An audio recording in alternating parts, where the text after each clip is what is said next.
System is failing. We're going to have more homelessness, more unemployment, and the government has to print more money. It's a command and control economy where the government tells you everything. I just don't trust our government. And they're going to have to start printing pretty quickly. And the more they print, the less value purchasing power the dollar has, or the loonie, or the yen, or the peso. People are talking about inflation. I think we're in depression right now, and we're going to be the biggest depression in world history. In the 1970s, that's when the world was changing. The biggest bust in the history of the world is coming up. It's pensions. They trusted the government. They trusted their pension would be there, and it's going to go bust. And that's us. We'd get crushed. Welcome back, ladies and gentlemen. This is the Bearable Bull here. And well, do I have this aggressively average content for you today. As ladies and gentlemen, I have a lot to bring up for every single one of you.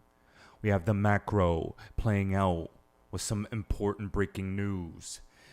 And then, as you can see by the title of this video for today, we have a very real possibility of the crypto market improving beautifully in short order.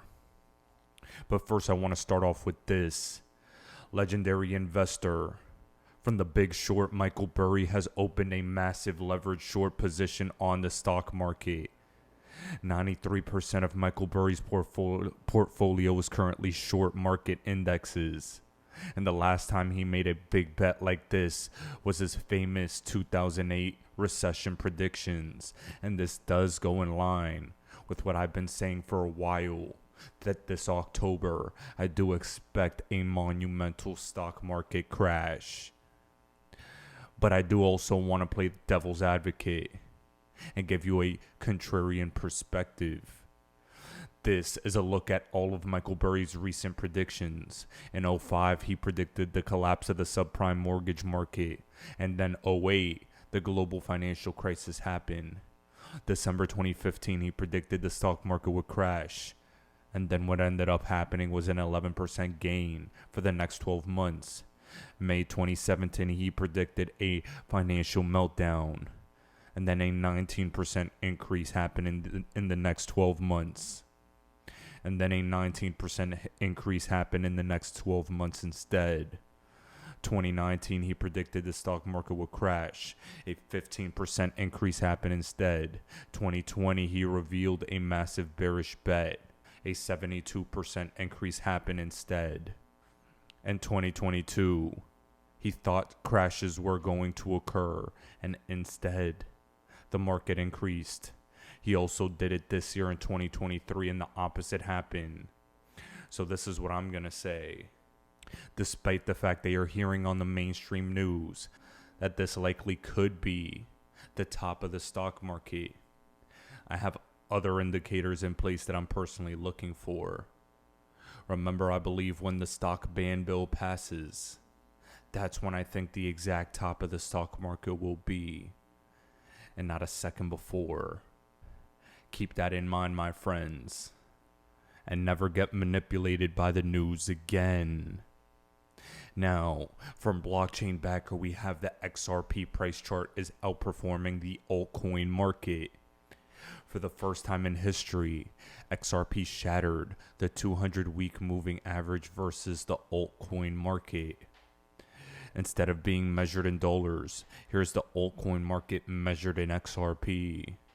And as this has been discussed for a while now, it looks like we may be in the clear for the next leg up in this crypto market, specifically for XRP.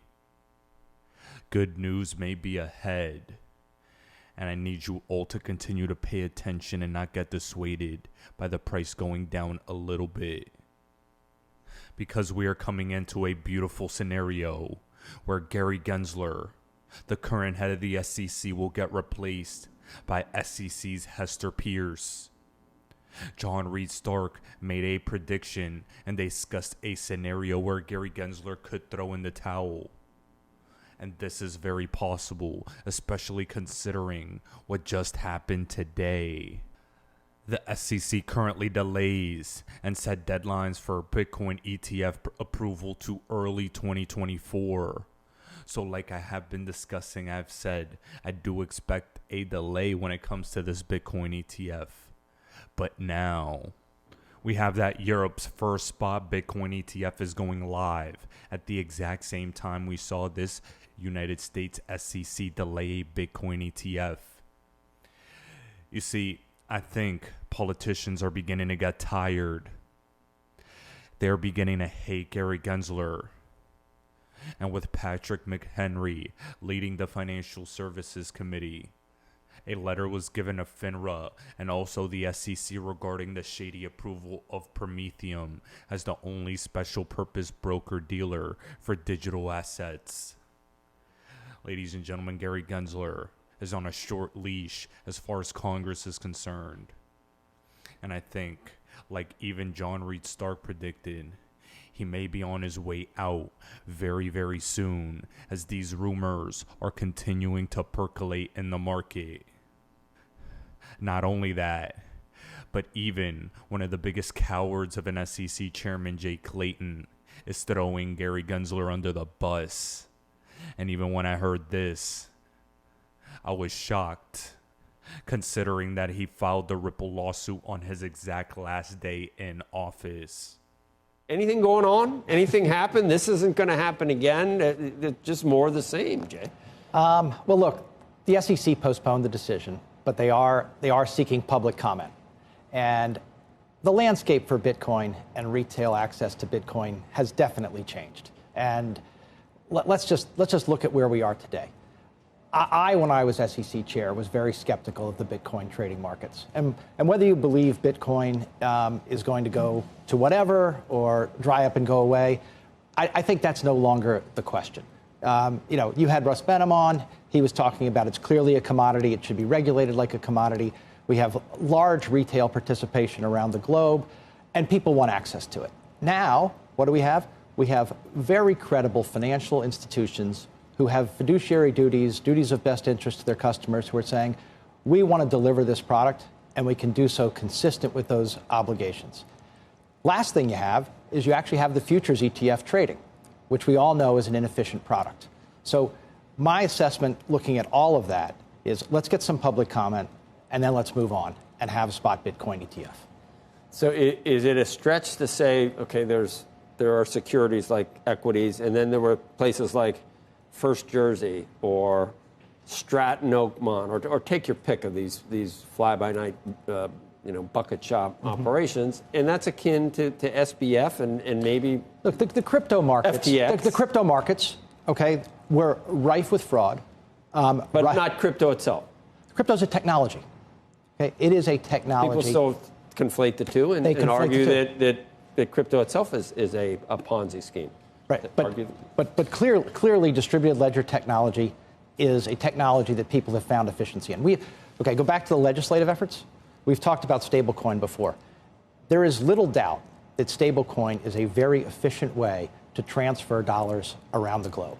Can it be done in compliance with our AML, KYC, and other, what I would say is macroprudential and national security laws? Yes, it can be.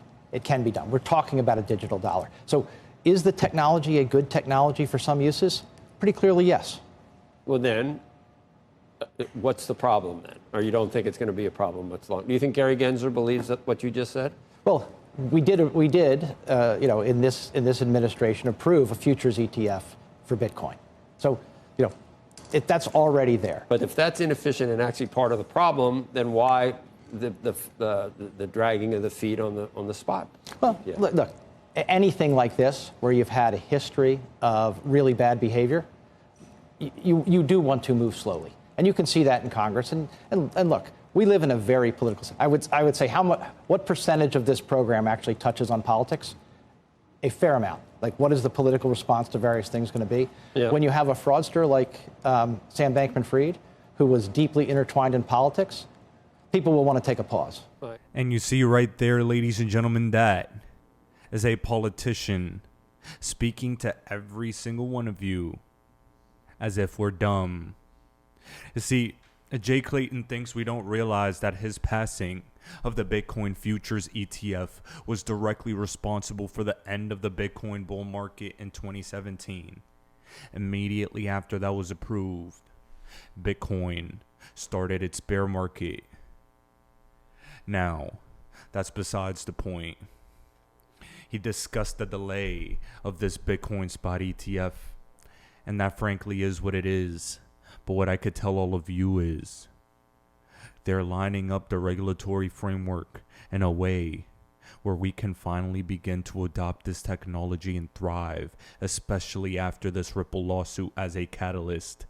Crypto is gaining a lot of momentum in a couple different cases, especially the Coinbase lawsuit after this Ripple win. And I can't stress enough how important our impact was. And I can't stress how important the impact of Brian Brooks was at his time in the crypto space. Crypto Eddie posted this interview with Brian Brooks as he wrote an opinion piece in the Wall Street Journal talking that stablecoins can keep the dollar as the world's reserve currency. And Jeremy Allaire from Circle revealed 70% of USDC adoption comes from the non-US markets. These are all important details. And remember what Jay Clayton said in his clip about stablecoins in the market. We are digitizing the global payment system in real time. We've seen plenty of countries adopting CBDCs or at least digitizing payments. And also remember that FedNow went live almost a month ago. Keep that in mind and take in the powerful nuggets of information you're going to get from this video. I see your latest op-ed article in the Wall Street Journal is titled "Stablecoins Can Keep the Dollar World's Reserve Currency."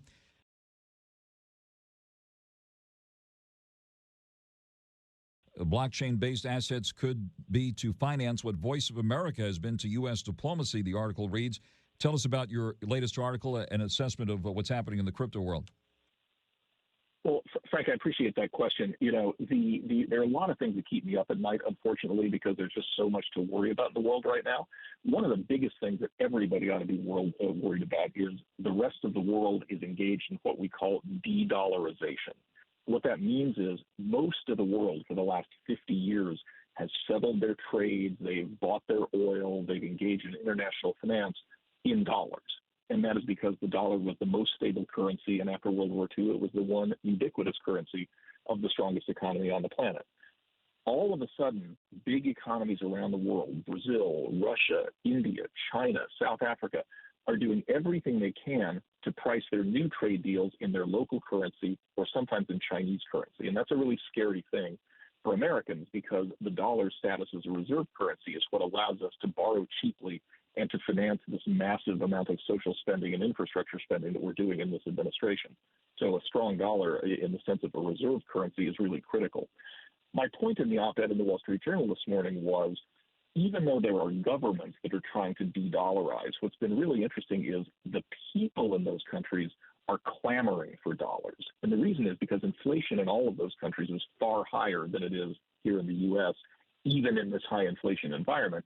But they have no ready ability to save their wages in dollars because they can't get a dollar bank account. That's where stablecoins come in.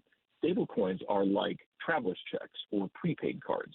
They may not be a bank account, but they are fully backed by dollars. They're redeemable by dollars, and they can be bought on the internet by somebody who doesn't have a U.S. bank account. And so more and more you're seeing residents of these kinds of countries, let alone countries like Venezuela with its 100% inflation rate, wanting to save their money in a dollar equivalent. So the great thing about stablecoins, as I say in the article, is this is a way of the U.S. to communicate its monetary policy to foreign countries that don't want to engage with us on trade or on financial sort of bilateralism. And that's a really good thing. So it's a classic example of crypto actually solving a problem. Now, ladies and gentlemen, to cap off this video for today with all the information about CBDCs, stablecoins, real-time gross settlement systems, and XRP you have to remember that XRP was built to solve a multi-trillion-dollar problem, and that problem needs a solution, especially as we head into this big financial crisis and stock market crash that is being anticipated. The world is changing in real time, my friends. And I can't stress enough how important the solutions to those problems are going to be for generational wealth building. I'm going to leave you with David Schwartz breaking it down perfectly. And I have a very nice surprise in store for all of you very, very soon. Ladies and gentlemen, this is the Bearable Bull here. Thanks for tuning in. As always, I appreciate every single one of you. Now I'll be back tomorrow with another video. Multi-trillion-dollar problem. And it seems like cryptocurrencies are just naturally suited to make payments better. And it's specifically, we kind of focused on cross-border international payments, not because domestic payments are great, but because cross-border payments are the worst. Like if you, anyone who's made an international payment probably has stories of bad experiences. And so the worse the thing you start with, the less amazing you have to be better. And I think we can eventually be amazing and sort of take over the payments world, but we're not going to be there day one. And so if we can't succeed against the worst part of the problem, why are we bothering? And so that was kind of the very earliest focus. And I think that kind of matured between 2011 and 2014, this kind of focus of like, we really need to solve payments. And if you think about any other use case, you think about an NFT. Well, I want to buy it and I want to sell it. Think about a loan. Well, I want to pay the loan back. And I want to get paid like the amount of money I borrowed. Like all of these other use cases need great payments. And so we just sort of laser focused in on payments.